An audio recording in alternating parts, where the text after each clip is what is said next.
You're listening to the Autism Weekly podcast. Each week, we share community voices and bring light to stories that increase awareness, acceptance, equity, access, and inclusion. If you haven't already, subscribe to join the Autism Weekly family. I'm your host, Jeff Skibitsky. This week, we are joined by Jessica Wilbur and her lawyer, Tessa Muir, to discuss a personal experience that highlights the challenges families of autistic children can face in school settings.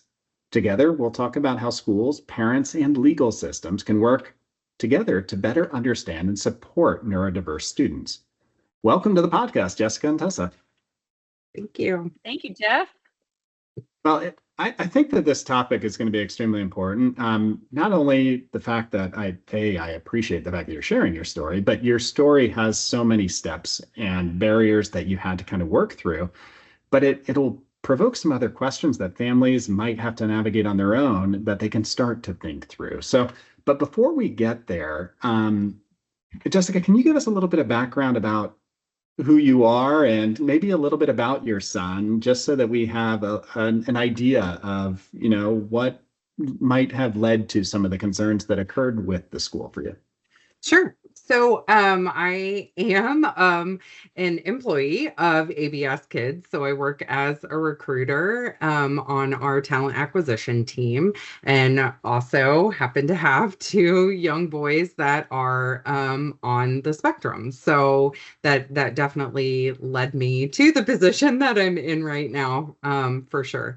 But ultimately, my 11-year-old son, Christopher, that is who we're focusing on today. So he essentially has kind of worked through these different, I don't even necessarily want to call them issues, but he struggles when it comes to personal space and understanding what personal space is and why he needs to worry about it. But a lot of what we're focusing on today stemmed from, with all of his special education schools, even from pre-K level, all of his teachers, his staff, parapros, people that he's worked with within that school environment, they tend to have these lanyards that they wear that not only have their school identification badges on them, but they also have icons. So Chris has worked a lot with PECs, picture exchange things. I think a lot of parents out there probably understand what that is, of whether it be autistic kids or just nonverbal things in that general. They use, icons a lot for that. And so he's always kind of gravitated towards that, wants to look at them, wants to flip through the different pictures. And obviously those teachers and staff use those icons to show, like, do you need to go to the bathroom? Do you need a drink? Do you need, there's a whole series of things that are on there. And so he has kind of fixated on that. And then in recent years, he's also really started to gravitate towards logos. He likes logos of any sort. He can sing every different jingle from every different, fast food restaurant or whatever out there. And he does like logos and likes to look at them. So he focuses in on people's shirts, what's written on your shirt, what's written on your badge. And so, we've definitely been working through that with him over the years in different capacities, in trying to have him ask to see those things rather than just dive in and grab them to look at them. So that's kind of what led to a more serious incident. And personal space issues aren't atypical for a lot of children who are neurodiverse, and just understanding the social context and boundaries. Sure. And it sounds like you've done a lot of work with that, but it also points out that you can't ever have a completely protective bubble around your child at all times. And sometimes a new stimulus, something different, might create a new change in the environment, something that could provoke a new behavior to occur. And we're going to get all into that as kind of getting into the details and the weeds of it. But Tessa, so you are an advocate and a lawyer that focuses on disability law and school law. Is that right? Yeah, so I'm a lawyer. I focus on Title IX law specifically. So I do some other types of practice, but a majority of my practice is Title IX law, which is a federal set of laws that applies to schools. And all schools that accept any federal funding, which includes most private schools, even all the way up through universities, are they have to follow these rules that are in Title IX whenever there's an allegation of any kind of sexual touching, whether that's sexual assault or sexual words that are sexual harassment. It triggers this whole response that is required by federal law called Title IX. And so I help students or sometimes staff or faculty, whether they're the victim of sexual harassment or sexual assault, or they're accused of it, kind of navigate the process and make sure that their side of the story is told and that they get a fair shake in the process. So how does this different when you're talking about those that maybe have disabilities or different ways that they're interacting within the world as far as somebody who's neurodiverse? Because what we see in Title IX right now in the media is oftentimes universities and athletes who are running into a lot of these sexual harassment issues. You're looking at students who maybe have been treated differently or even had sexual battery against them, that you're seeing that in the news as Title IX issues. How is it different when you're talking about somebody with a disability or maybe where that disability contributed to some of the events? Yeah, so Title IX applies to any school from kindergarten, or I guess even younger, all the way through university and faculty and staff. So we see the full range from, kindergarten behaviors. I've had kindergarten cases, either where kids are touching or being touched in an inappropriate way, and they're going through the Title IX process, all the way up to faculty members at the university level who might be accused of sexual harassment or sexual assault. And so whenever a person is either accused of or the victim of this behavior, and that person that I'm representing has some sort of neurodiversity or a learning difference, I'm seeing it more and more, honestly. There's just the more cases that I do, the more this issue percolates to the top, especially, I'm representing right now both victims and respondents in cases that have learning differences or neurodiversity, and it's playing out in different ways. So for example, in Chris's case, he's a little guy, right? He's below high school, and he's a young kid, and he was accused of touching this girl in the playground around the shirt, like Jessica was alluding to. And I'm sure she'll tell some of that story later, but there was something about touching her around the shirt and it made the girl feel uncomfortable. And then it turned into a Title IX case. And so ultimately what happened in Christopher's case was we were able to paint a picture of who Christopher is and how that behavior came about and sort of where it came from in a way that was absolutely not sexual in any way, shape, or form. And I'll let Jessica tell more of that story, but I see a similar pattern playing out in high school, in college, and at the faculty level, sometimes even where people are doing behaviors that are potentially unwelcome, but not sexual in any way. So I just finished a case, for example, at a college with a student who was accused by two different fellow students of harassing them. And he was on the spectrum, and he was trying to make friends at a new college. And he wasn't picking up the social cues that they were not interested in being friends with him. And he was being called weird, and people were making fun of him, and there was a whole text thread about him, and he was being ostracized from his major, and he just kept trying to make friends. And he was new to the university. It was really a heartbreaking story, and he had to go all the way through a hearing and face these other students at a hearing and a decision maker, and he was found ultimately not responsible of any violations because his behavior wasn't sexual. He didn't intend it as sexual, and it was taken as harassing simply because people really didn't know who he was as an individual person.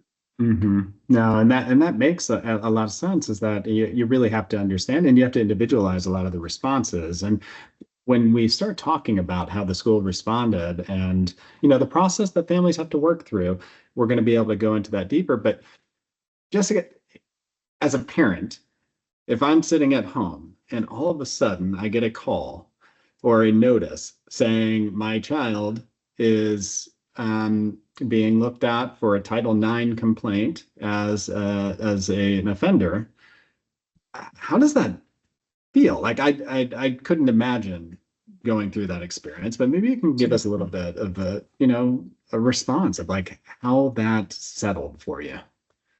It's devastating.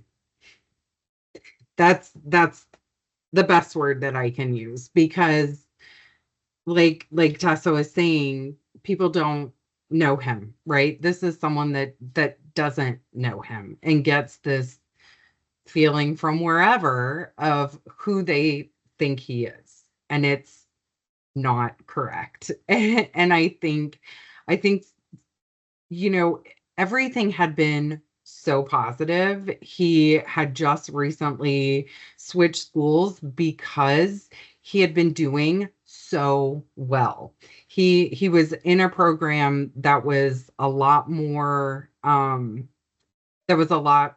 strict, or not strict is not the word that I'm looking for, but essentially didn't have as much independence. They were a lot more focused on him and trying to help him, through the social aspects of being in a school and things. And we had just had, an IEP meeting in November, and they ultimately said, like, we can't help him anymore because he's essentially graduated beyond the levels of why he would need to be here. And so he's ready to go to his homeschool district and be in a less restrictive environment. And it was such a positive thing that he was getting to do this. He was going to be going to school down the street instead of having to take a bus a half an hour away. And so that happened, around Thanksgiving time. And then this was the end of May. So, 5-6 months later, this is happening. And everything had been so positive before that. His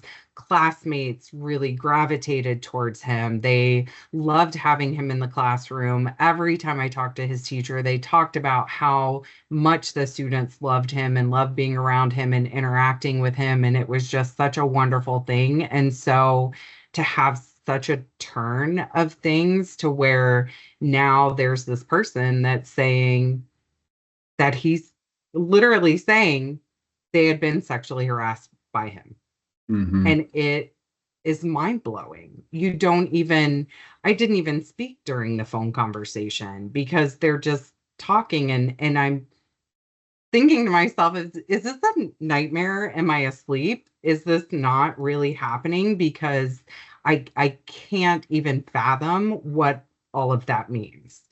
And I really had to just go through that phone conversation and just say, okay, and hang up the phone, and then be able to percolate on that for a while to even really understand what it meant. I mean, that's got to be really hard because the vulnerabilities that your child might have, like we all do. We all know the strengths and the deficits of our own children and where the risks come in any part of their lives.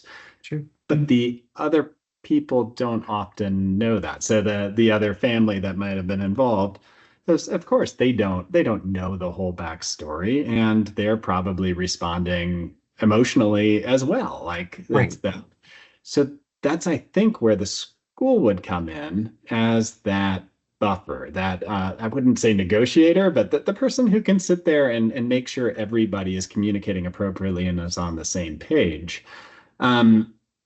What do you see? And maybe I'll ask you first, Jessica, and then Tessa will go into this a little bit more from a different angle on the legal side. But Jessica, as a parent, what do you see the role of the school when these situations arise where your child who maybe has known areas where they're at deficit is put into a position or behaves in a specific way that interferes with others? How should they respond?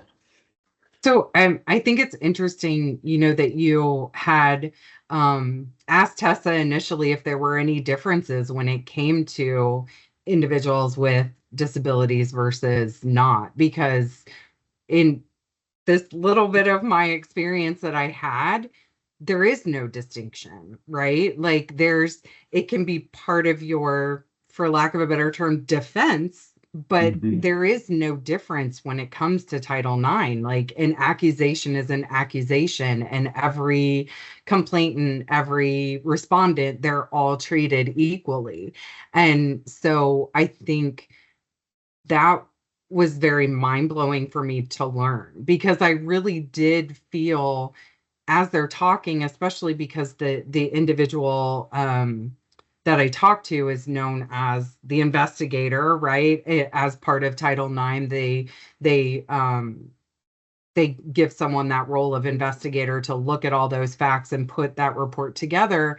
And when he called me, he said, "I excuse me, I also have the head of their special education department on the phone with me as well." And so at some point during that phone call, I really thought that one of those two individuals was going to say, "But Christopher is autistic and he has this IEP, and this nothing is going to happen with this. This is not Mhm. going to go anywhere. We understand," because they did multiple times say, "We understand who Chris is, and we understand what, that you've been working on, that we've been working on. Our staff has been working on these particular situations and trying to help him through this and doing these things. And we'll put these protections in place to make sure that he is safe and everyone else is safe," and all those kinds of things.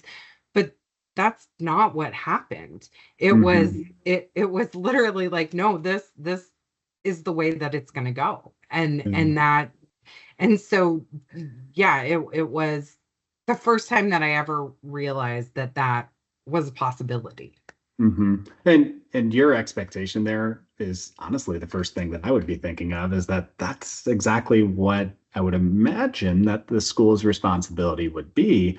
And Tessa, how does this play out? What is the process? Because I know that in the situation that Jessica's describing with Chris, is that there probably was a manifestation determination done where they looked to see, did the disability contribute to anything? Was there anything that we should have known or could have known? How can we support this person better? But what is that process like? How does the school work through it? And should families expect that even though you might get to the right conclusion, it still is this administrative, you have to go through these steps to get there? Yeah, it really is. You have to go through these steps to get there. So when a person or their family tells the school, "Hey, I think I or my child has been sexually harassed or sexually assaulted," it automatically triggers this Title IX process. And so even if it's completely untrue, and even if the school believes it to be completely untrue or unfounded for some other reason, it triggers this process because the steps of Title IX are supposed to be designed for both parties to ensure that the Mhm. school doesn't jump to conclusions one way or another, whether it's, kicking somebody out of school or brushing something under the rug that shouldn't be brushed under the rug. So it triggers this process, which includes an investigation by whoever the school determines to be the investigator, and then some ability to respond. So it varies school by school and level by level. But in Chris's case, the ability to respond was that we could respond in writing. And then for Title IX cases, it always goes, well, at least to date, under the way Title IX law works right now, it goes from one investigator to a separate person who makes the decision. Um, it hasn't always been like that, and it might not always be like that, but right now it is. So in Chris's case, the investigator contacted Jessica, contacted the other family. They both provided statements to the investigator without hearing the statements of each other. And then we received a written report. And then we had the opportunity to respond to the written report. And then all of that went in writing to the decision maker. So luckily, luckily in my perspective, because of who Chris is and his abilities and disabilities here, he was not required to defend himself in any way. He was not able to be interviewed. He had the right to decline an interview, whether he's able or not able to do an interview. And in this case, he did decline an interview, or Jessica declined an interview on his behalf. And so then it really became the job of Jessica and me to tell Chris's story through writing. And so we told that story through a written response, through some letters from other people, and then by providing a history of Chris's IEP and other documents to show like look, this is something that he has been noted in the past to have this kind of obsessive compulsive behavior regarding t-shirts and logos. And then we insisted on seeing the video because apparently this was on video, which almost never happens. So we were able to actually watch the video with the investigator, which was very illuminating in terms of it was clearly what Jessica had suspected.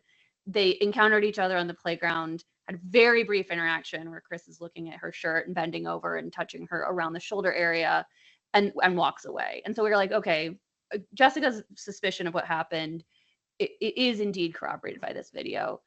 And then the disability part really doesn't play in until afterwards. So if somebody's found responsible for a violation of Title IX, then it goes on to, well, what should we do about it? And that's when it comes into play of, you know, is this a person who knew exactly what they're doing and shouldn't have done it? Or is this a person who has some impulsive behavior and this is a manifestation, or has some form of other IEP manifestation?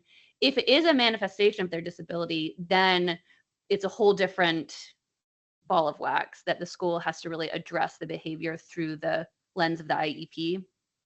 But like Jessica said, it doesn't really come into play until the very end. So I think, I mean, here the school did all the steps that they were required and ultimately, in my opinion, came to the right conclusion, which was that this was not any form of sexual harassment. I think maybe one area that could have improved the sort of confusion and hostility that, or taken abackness, I guess I would say, that Jessica and her family felt was that the school maybe could have considered giving Jessica the option of having the school reveal to the other family what Chris's situation is, because I respect that the school considered his privacy and did not disclose that to the other family.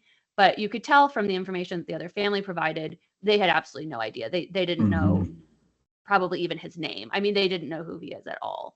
And I think the school was put in a difficult situation of being like, well, we don't want to reveal this confidential information to this other family. And so they didn't, which is commendable.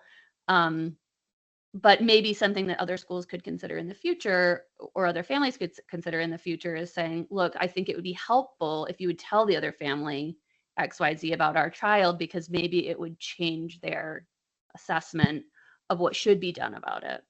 No, absolutely. I think that having that knowledge is empowering, and it also enables somebody to have some empathy and to be able to kind of look at it through a different lens.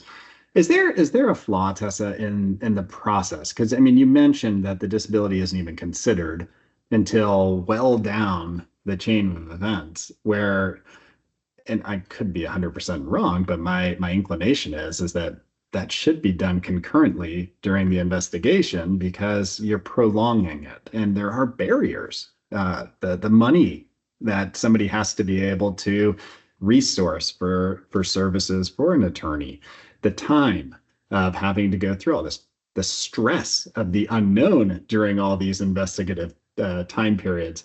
Is there a flaw in the way that the structure is built? Should they be bumping that up if you were to kind of have a utopic view of the process? I think that's a great question.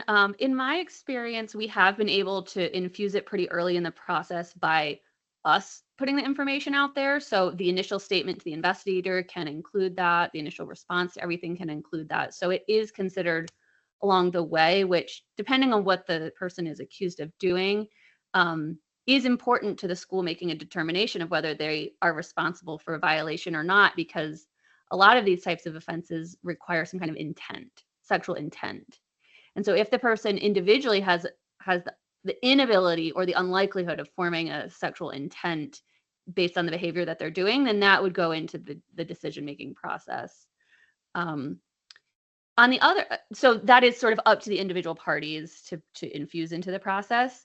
I don't know that it should be baked into the law because, you know, for example, if somebody has a disability, but they are also sexually assaulting people, you know, there is a need to protect the people who are being sexually assaulted, regardless of what the cause is, you know, and then they can sort of deal with the causation later. So I think it's hard to build it into the process and say, well, if you have a disability, it's an automatic diversion to some other process, because ultimately safety for everybody involved and creating a conducive educational environment is what the ultimate goal is. So I think it makes sense, honestly, to keep it at the like sanctions stage. And for Christopher, because he wasn't found in violation of anything, there was no sanctions stage. So things just went back to normal, basically, for his schedule. No, and I mean, and Jessica, maybe I'll throw the question to you as well, because you experience this. And I would imagine is that a lot of families, yes, they want to go and battle for their child, Right. but they might settle for things that maybe are kind of not ideal as far as the resolution, or they might not be able to have the resources to even start the process to get somebody to support them and not know their rights. You went through this. You undoubtedly went through kind of the entirety of the process and were able to find that resolution. Where do you think families might fall off? Where are these barriers that might stop folks from really getting to the right conclusion? Sure. Well, and I think, as Tessa pointed out, part of it is just advocating for yourself, advocating for your child, because she's completely right that when once I was able to calm down from that initial phone call and then really look at Title IX, what does it say? What are all the parameters, which is another daunting piece, right? It's 18 pages of all kinds of information. And so, you don't even, if it's not something you're doing every day, you could potentially miss some piece that's in there. And so the first thing that I did that kind of jumped off the page to me as I was going through that is my initial response to the investigator was to ask about an informal resolution, because that is one of the options within Title IX, is instead of going through this whole investigative process and all of these things, is to sit down and talk about it, right? Have this informal resolution. And I even said to him, like, is this an option that we have? Because of all the things that we've already mentioned, I don't know that they know who my child is, what his, barriers are, what his differences are. Like, can we just sit down and have a conversation about this? And so, he said, I can absolutely ask the family, but it's up to, like, both sides have to agree to enter into that.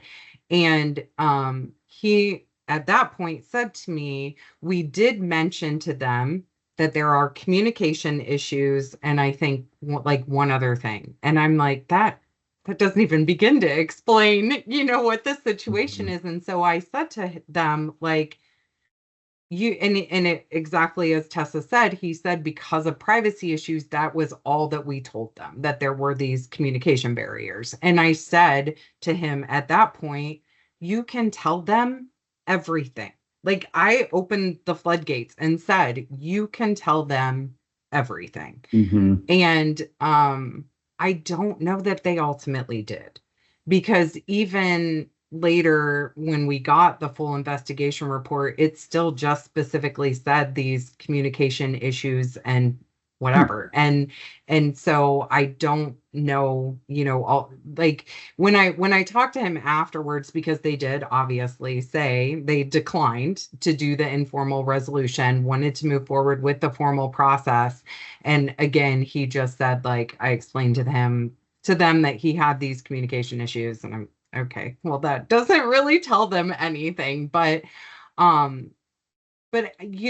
you said, any parent, and I understood that from the parent side, any parent, their goal is to protect their child and their situation. And so he said to me that their reasoning for wanting to not do the informal resolution and to move forward with the formal process is because they wanted to ensure that their daughter was being heard. And I get that. So, okay, it is what it is. Yeah, I mean, and then it's tough, is that, like, without having all that information, it's hard for a family to demonstrate any sort of compassion and to understand that, you as a parent if your child had made that choice with intent, of course, you are going to feel completely different about the situation. But in this Absolutely. particular situation, there's no intent, and it was a lack of having the skill set to make the right choice, in which case you'd expect that the school and other resources are supporting that.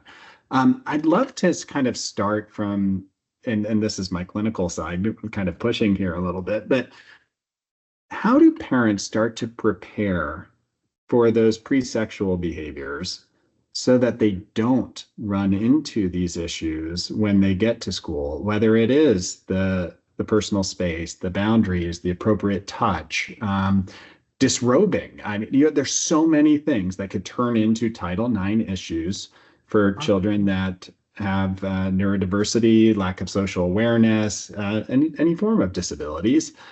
Um, how would you suggest parents start working on that, so that the learning starts early enough? Sure. I I have to say, for me, I had to do a mindset shift, right? Because there are, overall, with all kids, all parents, all families, there are things that are okay for you to do at home that are not okay for you to do at school, in the public. It's a different dynamic, right? So I had to get to a place where I said, just because I don't care that Chris comes up and touches my shirt and wants to look at things and gets into my personal space, that he cannot differentiate between me and someone else. Mm. And so I really had to focus in on things that happen on a regular basis in our home and start to shift the way that he acts or reacts to certain things that would not be appropriate for him to do in a public situation or in a school situation, and start to, help him understand, like, no, we don't do this, we need to do, XYZ, whatever. So I really had to get away from just being like, oh, it doesn't matter, he's at home. He had a bad habit when he was around 6, 7 years old of, he would go to the bathroom and then walk out of the bathroom and then pull his pants up. Yep. Okay, we got to switch that up and, not make that, a regular thing, because he's not going to differentiate between going to the bathroom in our house and going to the bathroom at school, or going to the bathroom in a restaurant, or Mhm. whatever. And so I think that was a big thing for me, is looking at his behavior overall and not separating it between like a home or a not home kind of situation. Yeah, and I'd say is that the behavioral health world, I think that they need to continue to evolve that same mindset of realizing there are big picture behavioral goals that are going to impact the lives of people in possibly extremely negative ways if Sure. you don't target some of those things earlier on versus running cookie cutter or kind of templated programs. So you really have to understand what's the priority and what are the most important things for this person to be successful in life. Tessa, what are some of the things that some of your other clients possibly have run into? What are some of the other behaviors that maybe don't show intent, that are deemed kind of, I guess, something that Title IX would look into? Well, and this is from cases that I've had that are not with people who have neurodiversity. It can also happen where just incidental touching is very unwelcome in today's educational environment. So that includes coaches, it includes people who teach in a laboratory, it includes anybody who comes into any sort of physical contact, even elbow to elbow. I had a snowboarding instructor who was doing, grabbing students like this, which you have to do to teach them how to balance on their snowboard, where people said they felt uncomfortable with that. And it's just any kind of physical touching is just rife with potential these days for claims. I think a lot of it comes from the post-COVID world, where kids are now going through high school and college, having not come into any physical contact with anybody for some formative years of their life. And I do think that people have a generally larger bubble right now. Maybe that will shrink again. But I have a lot of cases with like incidental touching like that people maybe 10 years ago would have thought nothing of it, but now today they're like, you should not be touching my wrist, my forearm, my elbow, my shoulder in any capacity. And it makes me feel uncomfortable. And I'm the opposite gender, so I think it's sexual. That sort of pattern happens a lot. For kids with autism, I would say importantly for the parents would be two tools that they can use are number one, to make sure that the IEP is up to date with any and all challenges, because that was really critical in Christopher's case. It actually said in there about this logo thing, and looking at people's lanyards, like that was actually documented in his parent teacher conferences and other documentation in the school. And had it not been, I think we would have had a much bigger struggle, even though Jessica knows that that is behavior that he does. So making sure that the IEP actually documents any kind of behavior that is a pattern is super important, because later in that manifestation determination, if it's not in the IEP, it like doesn't exist. And then the other thing that parents can use as a tool when we're talking about behaviors that could be problematic is the safety plan.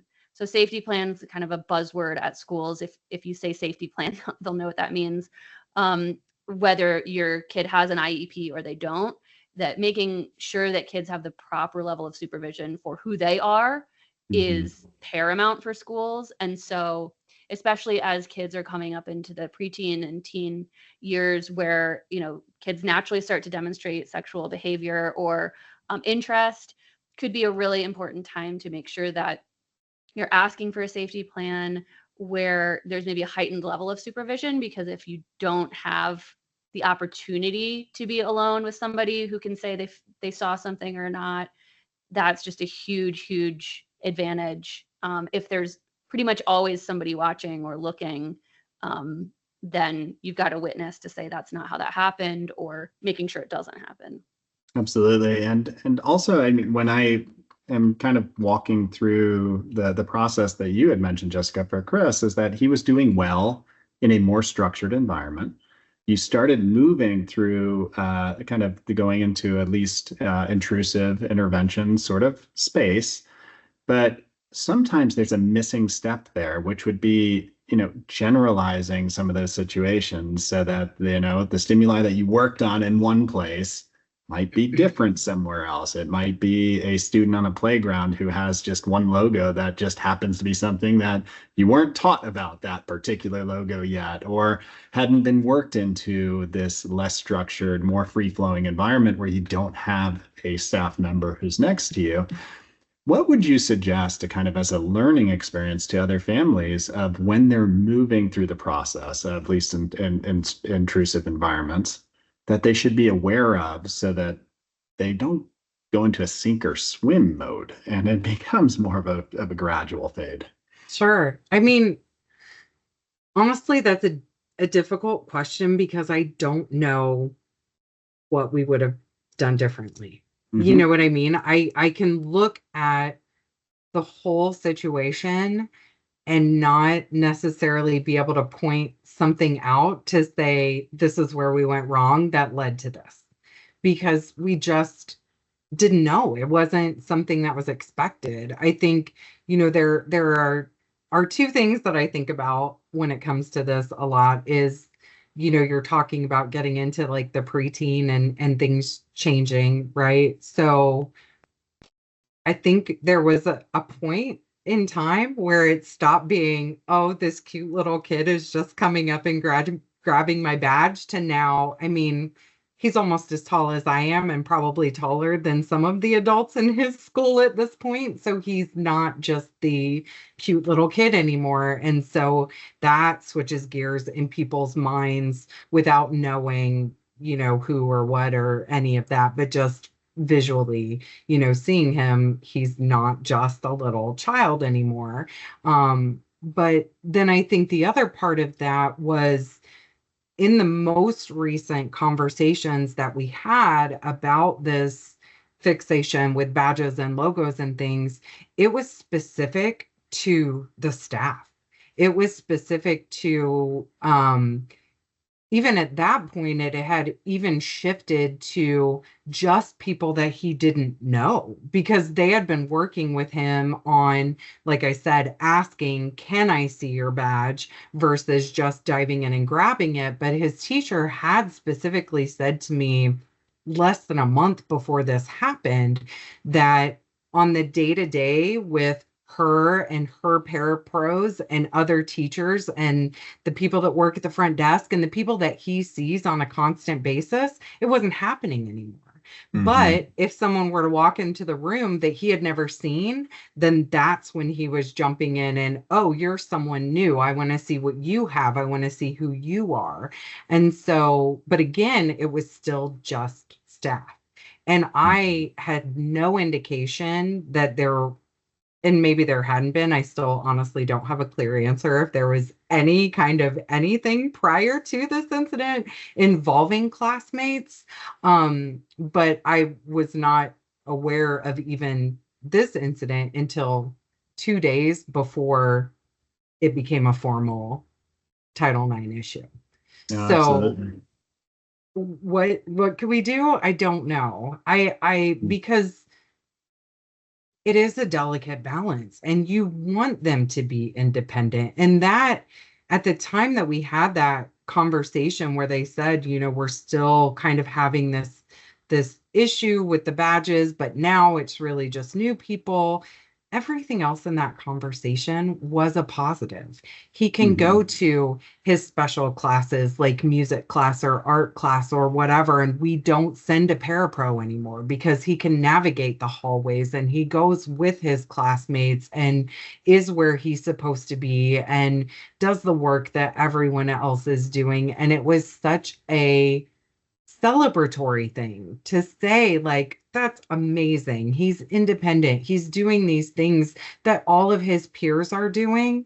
And then that happens and everything backslides, right? Because immediately he's no longer alone on at recess. He's no Hmm. longer alone in the classrooms. And even now that school has started again, even though he's actually in a new school because he shifted to middle school and is in sixth grade and he's in a whole new environment with new people, um, all of that is still in place. He's never alone.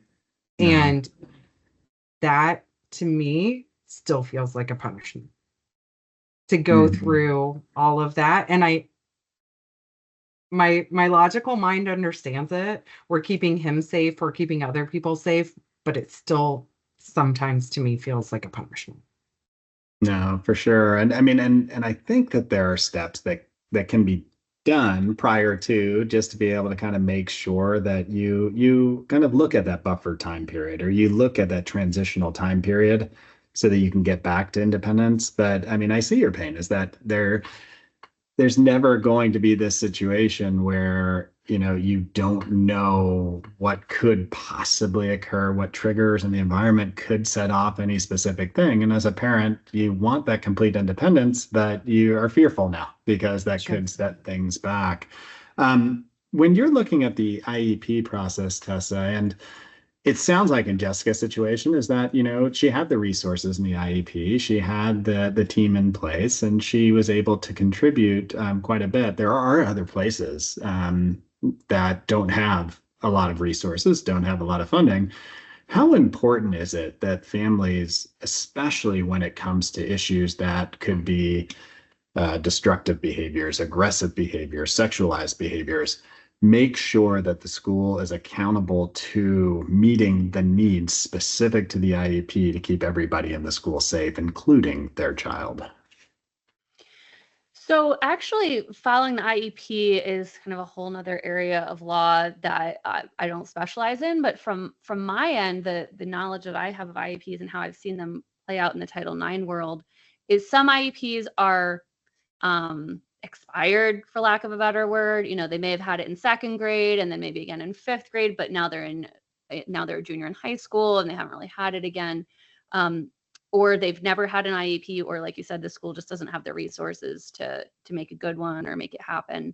I would say the key, if there is some behavior that the parents or even the teachers think could become problematic in the future, whether it's school threats or sexual behavior or anything that could be perceived as a problem in the future, I think just documenting it before that event is the key. So even emails with the teacher or from the teacher to say, you know, we're hearing so and so talk about violent games on the playground and we're concerned about it. Then the parents can have a dialogue. Let's meet, let's take some notes, let's send an email, because you know, if it comes to ninth grade and they're making jokes on the playground about bringing a knife to school, it's important to know that maybe they have had a difficult time in the past understanding appropriate from inappropriate jokes from a young age. You know, things like that can be really important just to document, because you run into hot water when you're suddenly coming up with something and saying it's been a problem for a long time, when the problem has already occurred and now it just seems like you're making it up on the spot. So is that documentation even, and I'll put it into the context of Chris's situation, but even demonstrating and celebrating the progress. So saying, you know, historically we had this issue. This is how far we've come. This is all the successes we've had. Can you just keep an eye out? If you see anything that's remotely looking like this could be a behavior that could start up again, let us know immediately. Like that sort of just conversation that's natural, but it's guiding. Is that the sort of thing that you're talking about? Yeah, absolutely. And, you know, parent teacher conferences are a place where you can bring that up, just to have a conversation to say, you know, what are you seeing? Yep, great. Heard about the times tables, but how's his behavior? You know, how's her behavior in class? And then just that will help, you know, that's an opportunity for parents to find out from schools, even that are not very communicative schools, what's going on the day-to-day with these different teachers. And then, you know, they can always have a follow-up conversation with, maybe there's a social worker at the school or behavioral therapist, or just the teacher again. They could have another conversation so that they're directing the child in a way that's most productive, in addition to making a paper trail that they have tried to address this in the past, and it's not just coming out of nowhere. Yeah, that's absolutely wonderful advice. Jessica, we talked about the whole series of events. What was the resolution? Where are you all now? Well, luckily it's all over. But yes, at the end of the day, they determined that it did not meet the parameters of sexual harassment. So as Tessa mentioned early on, there was a video that, you know, they went through the video, they interviewed the complainant, and ultimately determined that the actions were not of a sexual nature. And so that's where we are. Like I said, we still do have some of those things in place just to ensure that we don't run into this again. They have specifically separated my son from the complainant in school. So they're still in the same school together. They were both in 5th grade together, so they both shifted to middle school together, but they are on different teams, as they call them, within the school. So they have completely different classes, lunchtimes, recesses. They are 100% separated at this point. And so, you know, we don't have to worry about anything when it comes to that. So that was ultimately the resolution. And I did just want to point out, as we were talking about before, with what the school shares with the family and those things, because I think it was one of those things that was very surprising to me as well, that when they sent out the initial investigation report, not only did it only say like that he struggles with communication and very minimally mentioned everything, but the IEP wasn't even part of the report. Like the IEP was not, I had fully expected that to be attached to the investigation report. And so once they sent that out, and 90, if not more than 90% of the information that was in the investigation report was from their side, regardless of the things that I had said, that I had brought to light, that was ultimately when I made the decision that I needed to call Tessa and find somebody to support us, because I think that was the moment that I was really frightened of what was going to happen and how that was going to go, because I had still believed up to that point that there was going to be someone somewhere in that process that was just going to say, this is ridiculous. Why is this happening? And it didn't happen. So I had to, myself and my husband, discussed it and found that we had to do what was necessary to make sure that he was protected. Well, I applaud what you did for your son, and I think that just you were cognizant of just everything that was going on, and you were aware of, there were discrepancies there that you didn't feel were right. Um, and maybe Tessa, you can help guide on this. Is that Jessica turned to as an attorney yourself who specializes in this. So that, of course, that's the gold standard of what everybody would want, is to be able to have that kind of care. What other resources could families have to be able just to even understand the process, the rights, the where to turn to, how to find the next Tessa out there? Like, it's hard. These resources Yeah. aren't just there. Yeah. So as soon as the school contacts the family and says either the word sexual or the word Title IX, phrase Title IX, the family should immediately ask for the school's policy, because it's required that the school have a policy that be publicly published, and also that they provide it to you at the very first notice that there's a Title IX process going on. So that's free for families to do. They just say, give me your policy. And then the school's policy usually mirrors the Title IX rules and is a little bit easier to navigate because it doesn't have all the other stuff in it that doesn't apply. So the school's policy will usually say, here's what you're entitled to. You're entitled to written notice of what's happening. You're entitled to bring an advisor of your choice who may or may not be an attorney. You're entitled to respond to the evidence. You're entitled to a neutral investigator. You're entitled to a separate decision maker. And then you're entitled to the right to appeal. So that policy kind of lays out all the steps. And so if the family wants to tackle it on their own, at least they are playing from the same sheet of music. And sometimes the school is not actually playing from that sheet of music. So the family can help to say, I was expecting written notice. When are you going to provide that? I was expecting an independent decision maker. Who is that person? And then, you are allowed to bring an advisor to any meetings, which doesn't have to be an attorney. And sometimes just having somebody who also knows nothing about Title IX can still help, just to be like, hey, my neighbor owns a company and he's just got a different set of, he's a little bit more emotionally removed from the situation. Maybe he can help me. Even just having somebody that is not you with all the emotions tied to it, trying to navigate it, can be helpful. And then I do Title IX cases all over the country because it's a federal law. So anybody who's looking for a Title IX attorney, I'm happy to talk to and point them in the right direction and let them know if they need an attorney, if not, what their rights are, and we can kind of go from there. Well, I will definitely share that information with our audience, only because I do find it's hard to find people who specialize in a lot of these areas of law that are so important for us to understand and to have support with. Well, I thank you both for coming on. All of these conversations, I feel like, just are so educative. And for me, it helps me to understand things that much more as well. So hopefully I become a better clinician from it.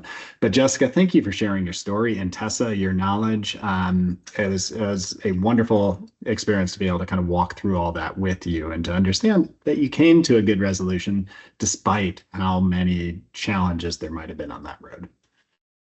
Absolutely. Well, thanks for having us, Jeff. I appreciate it. It's been a great chance to share Jessica's story and Christopher's story with you today and your listeners. So thank you for having us.